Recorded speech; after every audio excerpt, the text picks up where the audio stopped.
How can world leaders continue to say that ISIS has nothing to do with Islam? And St. Paul tells us that we should submit to authority. Hitler? Obama? Today on Free Range Q&A with Al Cresta.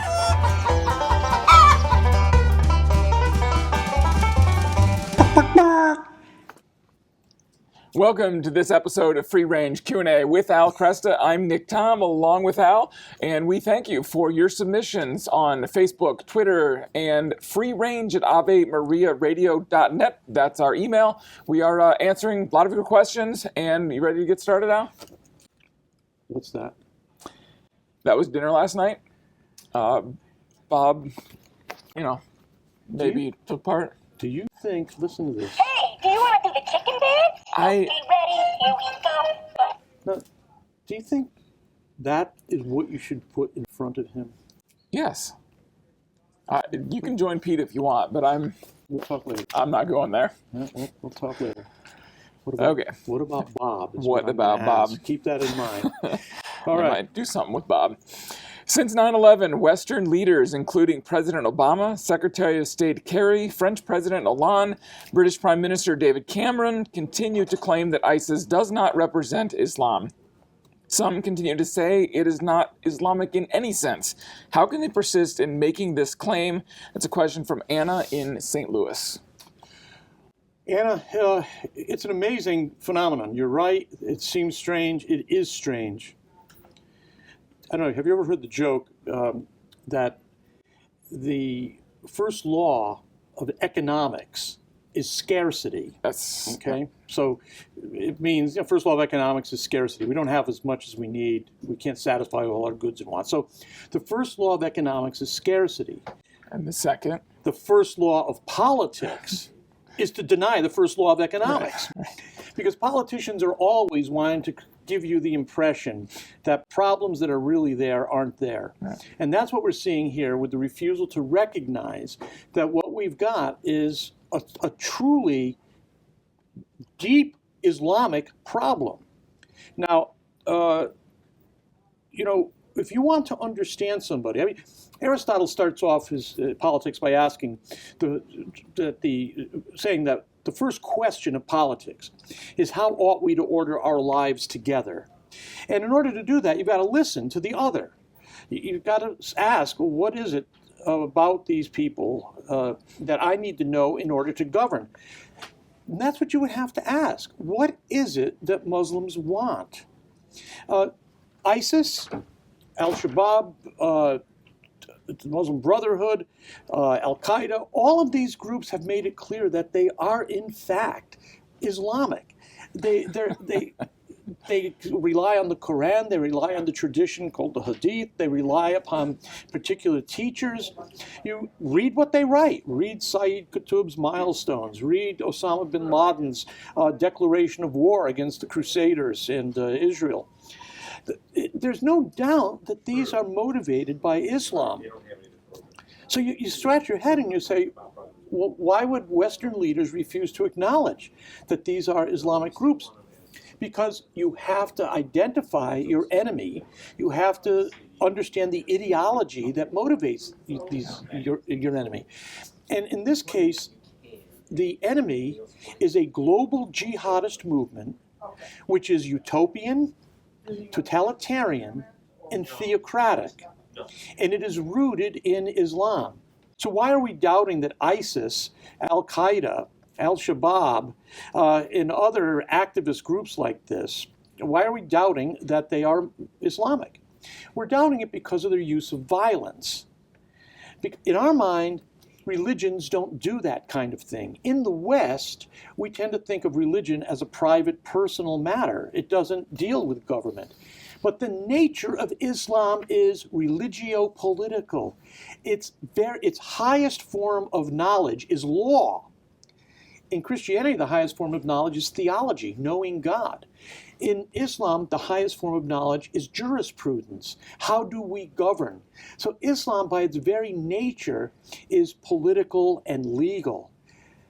Western leaders refuse to acknowledge that, because when they acknowledge that, they're going to have to change policy in order to cope with these Muslim-dominated nations. You've got a civil war going on in a number of different places in the Islamic world right now, and this is going to be going on for a while. But until we begin to talk straight about what we're facing, it's going to be terrible. We're going to be frustrated. We're going to keep seeing groups like ISIS grow up. Even if we shut this one down, there'll be another one that grows up. There's a long history to this, and our leaders would like to see Islamic leaders become secular leaders, but the Muslim people don't want that. They want Islamic leaders, and that's why we've got the conflict here. Until the Western leaders recognize that Islam is not a secularist ideology like democratic capitalism is, they're going to have great confusion, and we're going to be frustrated. Great question, though. It is called the Islamic State. It's called the, yes, of course simple. it is.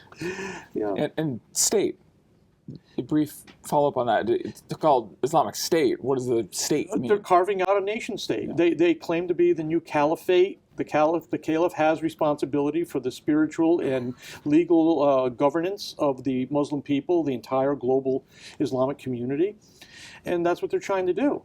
Now, they're going to run into trouble because Turkey doesn't want to recognize them that way. Saudi Arabia doesn't want to recognize them that way. Egypt doesn't want to recognize them that way. And no Shiite Muslim country like Iran wants to recognize them that way. So that's why there's going to be violence there for a long time to come. And it is because of the nature of Islam. Steve in Ann Arbor says, in my small group, we were reading Romans 13, 1-7. St. Paul tells us to submit to those in authority. Should we have respected and submitted to Hitler and conform, or should we submit to Obama and his policies?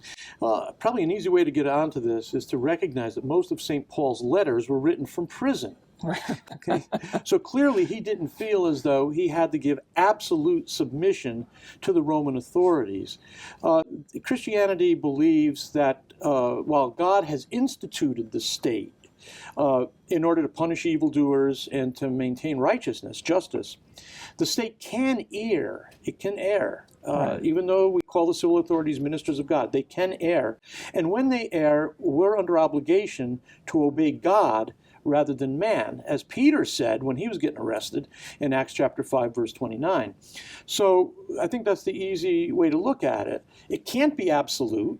Right. Otherwise, Peter and Paul, who tell us to submit to authorities, would themselves be disobeying their own teaching because they were both imprisoned for preaching the gospel over against the commands of those authorities.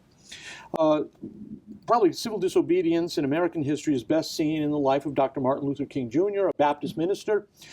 His letter from a Birmingham jail tries to justify why he will break laws in order to draw people's attention to the injustice against African Americans. And he writes it to his fellow ministers. I think it's interesting that when Dr. King writes to his fellow Protestant ministers in the South, he calls in the big guns to make his argument. St. Thomas Aquinas and St. Augustine, who taught essentially that an unjust law is no law at all. The Catholic tradition has always recognized that that the state can err, and there's even a Catholic tradition that permits tyrannicide, the killing of a tyrant. It's not the time to discuss that, but the Catholic tradition on this is very clear. Even before St. Paul, we have render unto Caesar and render unto God. So yeah, there you have a distinction. There's a common theme. Yeah.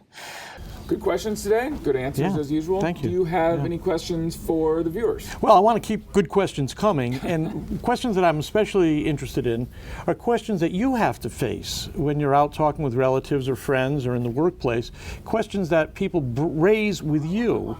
And what you're trying to do, of course, as a faithful witness to Christ, is you're trying to sharpen your response and give us an opportunity to help you out with those by sending those questions in. Thanks for watching today's Free Range Q&A with Al Cresta, and we want you to participate, as Al just mentioned. Email your questions to freerange@avemariaradio.net. That's freerange@avemariaradio.net. Go to Facebook, go to Twitter, and ask your questions there as well. We'll see you next time here on Free Range Q&A.